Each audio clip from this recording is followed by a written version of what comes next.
আসসালামু আলাইকুম দর্শক, আশা করছি আপনারা সকলেই ভালো আছেন।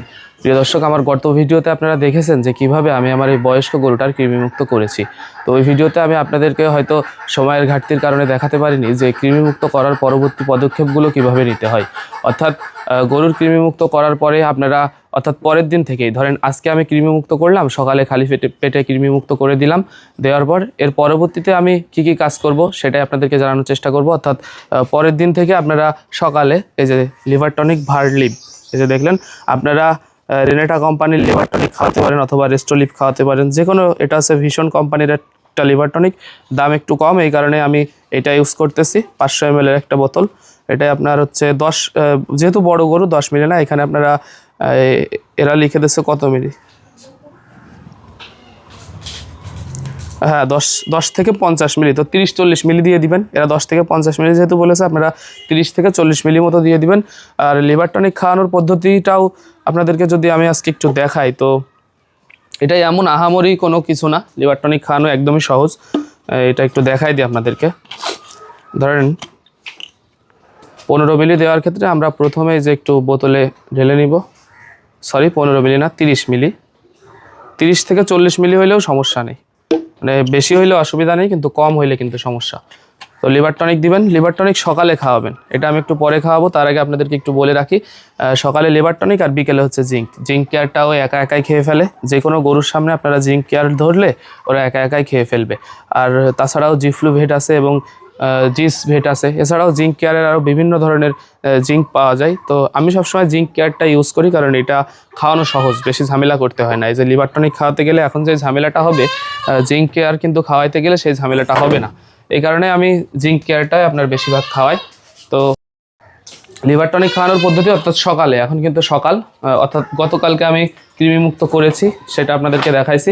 আর আজকে হচ্ছে মানে লিভার টনিক খাওয়াতে হবে।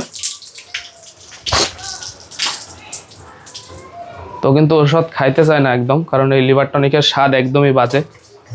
তারপরেও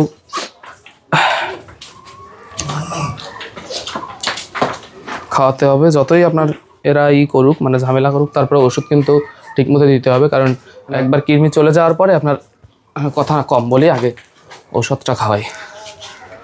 এই যে গরুর যে বরাবরই কিন্তু আমি এইভাবে আপনাদেরকে ধরা খুব ভালোভাবে শিখাই দিচ্ছি। গালছি ধরবেন, ধরে এইভাবে ব্যাস আল্লাহর নাম করে অল্প অল্প করে খাওয়াই দিবেন।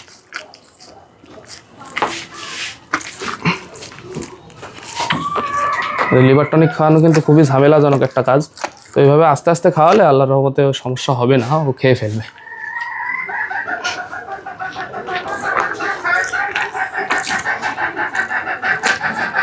তো এই একটা পদ্ধতি দেখালাম, এটা তো আমার গরুর ক্ষেত্রে এবং সব গরুর ক্ষেত্রে। যে সব গরু আপনার অনেক বেশি বিয়াদব, তাদেরকে খাওয়ানোর জন্য এই পদ্ধতিতে খাওয়ানো বেস্ট, অর্থাৎ এইভাবে এরা খাবে। আর তাছাড়া আমার এই গরুর একটা ভালো অভ্যাস আছে, সেটা আপনাদেরকে দেখাচ্ছি, 1 মিনিট দাঁড়ান। তাছাড়াও আমার গরুর কিন্তু একটা ভালো অভ্যাস আছে, যেটা আপনাদেরকে আমি বলতেছি।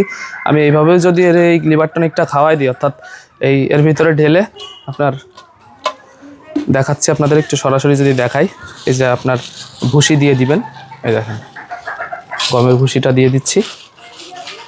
এটা আমার এই গরুর এই স্বভাবটা আমার খুব ভালো লাগে, কারণ এর যত গন্ধ এবং যত আপনার মানে বাজে গন্ধই হোক ঔষধের, ওই ঔষধে মনে করেন হালকা পরিমাণ ভুসি দিয়ে যদি খাওয়াই দিই, কিন্তু একদম রিল্যাক্সে খেয়ে ফেলে। কিভাবে খায় একটু দেখায় আসেন।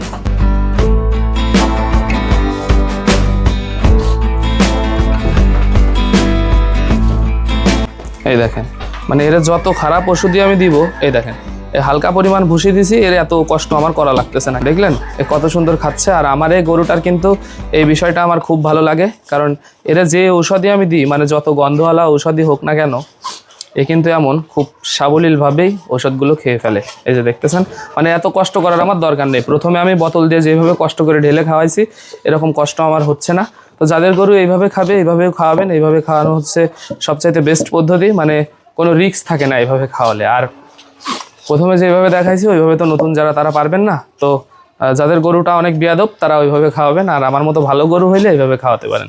তো 2 পদ্ধতি শিখাই দিলাম। লিভার টনিক খাওয়ানো শেষ সকালে, এর পরবর্তীতে আপনারা এই যে জিঙ্কটা খাওয়াবেন। আর এই জিঙ্ক খাওয়ানোর পরে আরও একটা ট্রিটমেন্ট কিন্তু এর আছে, সেটা হচ্ছে ক্যালসিয়াম কোর্স।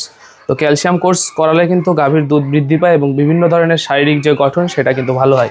তো পরবর্তীতে ক্যালসিয়ামের কোর্স সম্পর্কে আপনাদেরকে ধারণা দেওয়ার চেষ্টা করব, অর্থাৎ কিভাবে গরুর ক্যালসিয়াম কোর্স করাতে হয়, অর্থাৎ কিভাবে গরুর ক্যালসিয়াম কোর্স করাতে হয় সেটা আপনাদেরকে জানাবো। তো সেই ভিডিও দেখতে হলে অবশ্যই সাবস্ক্রাইব করে এগ্রো নলেজ ভিডিওর সাথে থাকবেন।